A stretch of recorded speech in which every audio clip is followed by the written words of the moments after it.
Cambia tutto in un attimo e nemmeno ce ne accorgiamo. Cambia tutto troppo velocemente e rimaniamo troppo spesso senza risposte. È una questione di secondi, tutto cambia in un istante. Perdiamo tutto il tempo dietro a ciò che non è importante. È una questione di secondi, Maria e Paola vanno via. Chissà perché, chissà dove, la vita è una follia. Maria ha 21 anni, fa la parrucchiera, lavora sino a sabato, mattina e sera. Ha un fratello più piccolo che si chiama Simone, lavora con impegno, non le manca la passione. Paola invece studia, fa le professionali, a 17 anni odia i compagni superficiali. Ha una sorella più grande, si chiama Gloria, a settembre si sposerà, già immagina la cerimonia. Maria e Paola sono amiche da anni, da quando erano piccole si sono conosciute in quella piazza di periferia lontana da tutto, dove sognavano un mondo meno brutto, meno brutto. Maria e Paola che fine hanno fatto? Dicono in giro sia colpa di un pazzo, forse uno sbaglio, forse solamente il destino avverso. Maria e Paola sono sparite in un momento.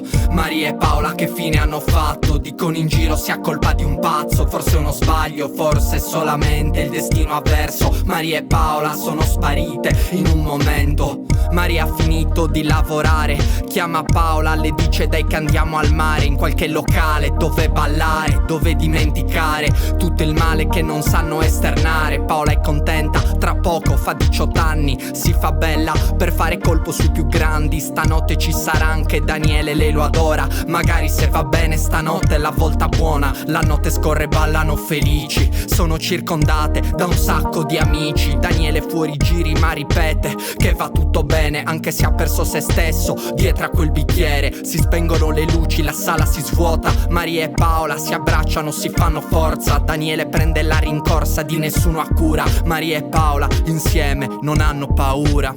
Maria e Paola che fine hanno fatto? Dicono in giro sia colpa di un pazzo, forse uno sbaglio, forse solamente il destino avverso. Maria e Paola sono sparite in un momento. Maria e Paola che fine hanno fatto? Dicono in giro sia colpa di un pazzo, forse uno sbaglio, forse solamente il destino avverso. Maria e Paola sono sparite in un momento.